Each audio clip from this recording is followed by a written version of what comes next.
Hello আমার সাকিবিয়ান ভাইরা বোনেরা, এখন আমরা তুফানের পোস্টার নিয়ে কথা বলবো না। ডেফিনেটলি অফিসিয়াল পোস্টার নয়, ফ্যানমেড পোস্টার। এবং একটা বিষয় আমি ভিডিওর শুরুতেই তোমাদেরকে অবগত করে দিতে চাই, যে সকল কন্টেন্ট ক্রিয়েটাররা তুফানের শুটিং সেট থেকে সাকিব ভাইয়ার ফটোটাকে নিয়ে ভিডিও বানিয়েছেন তাদের প্রতি কড়া পদক্ষেপ নেওয়া হবে। আমি এতটা শিওর করে বললাম কেননা আমি অনেককে ফোন করে করে বারণ করবার চেষ্টা করলাম, বাট আমি দেখলাম যে কেউ কেউ কথা শুনলেন, আবার কেউ কেউ কথা শুনলেন না। আমি জানি না সবার কাছে খবরটা গেল কিনা, কিন্তু আমি এই ভিডিওর মধ্যেই বলছি আমার রায়হান রাফি ভাইয়ার সঙ্গে কথা হয়েছে এবং উনি ব্যক্তিগতভাবে একদম চান না যে এই পার্টিকুলার ফটোটাকে নিয়ে কোনো কন্টেন্ট ক্রিয়েটর ভিডিও তৈরি করুক। উনি সবাইকে নোট করছেন এবং প্রোডাকশন হাউস সবাইকে নোট করছে। যারা আমরা দিনরাত সাকিব ভাইয়াকে নিয়ে কাজ করি, আমরা একটা ভিউজের চক্করে সাকিব ভাইয়ার এরকম একটা ছবি দিয়ে ভিডিও কেন বানাবো?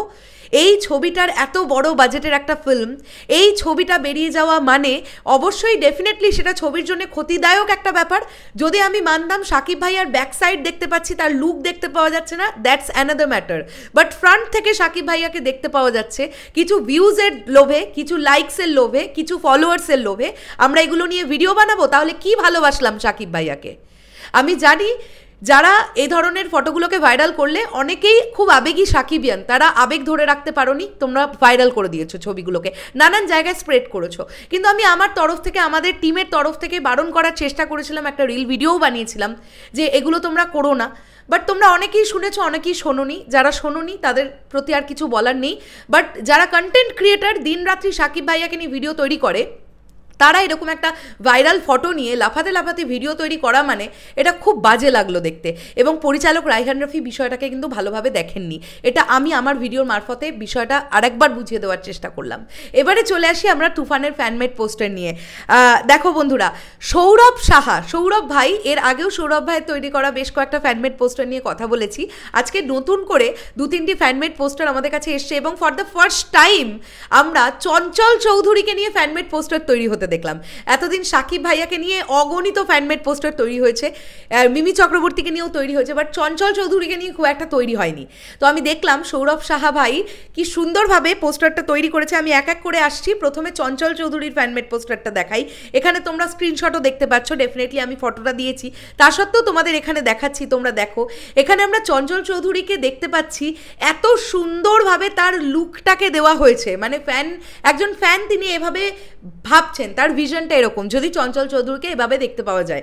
আমরা দেখতে পাচ্ছি এখানে তার একটা বিয়ার্ড দাড়ি আছে, তার কোকড়ানো কোকড়ানো চুল, এবং যেভাবে চঞ্চল চৌধুরীকে আমরা ফ্যানমেড পোস্টারটাতে দেখতে পাচ্ছি, এটা আমার কাছে খুব ভালো লেগেছে।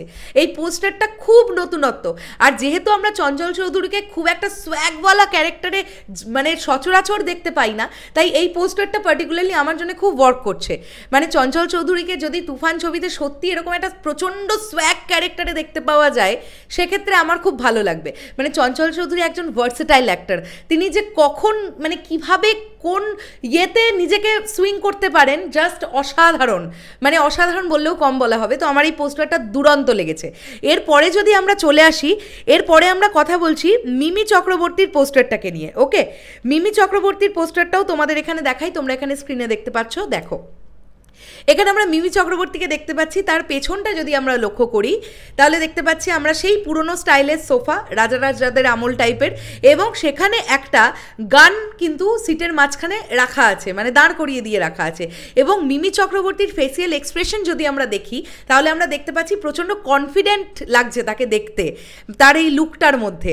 এবং তার যে কস্টিউমটা, যেভাবে পুরো বিষয়টাকে করা হয়েছে, একটা টেবিলের ওপর হাত রেখে তিনি দাঁড়িয়ে আছেন, এবং এই সাইড থেকে তোমরা দেখো ফ্রন্ট থেকে একটা ল্যান্ডলাইন ফোন দেখা যাচ্ছে, ইত্যাদি ইত্যাদি। সুন্দর লাগছে ব্যাপারটা দেখতে, কালার গ্রেডিংও খুব সুন্দর, মিমি চক্রবর্তীর কস্টিউমটাও খুব সুন্দর দেখতে লাগছে।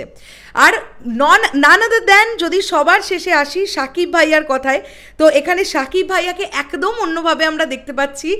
দেখো এখানে সাকিব ভাইয়ার লুকটাও তোমরা দেখতে পাচ্ছ। অলরেডি একটা হাতে আমরা রিভলভার দেখতে পাচ্ছি, আর একটা হাতে আমরা দেখতে পাচ্ছি যে হাতটা তুলে তিনি হাতের চেটোটা সামনের দিকে, এবং তিনি প্রচণ্ড রিল্যাক্স মুডে বসে আছেন। মানে তিনি তো আলটিমেটলি গ্যাংস্টার এই ছবির, তিনি সর্বস্ব।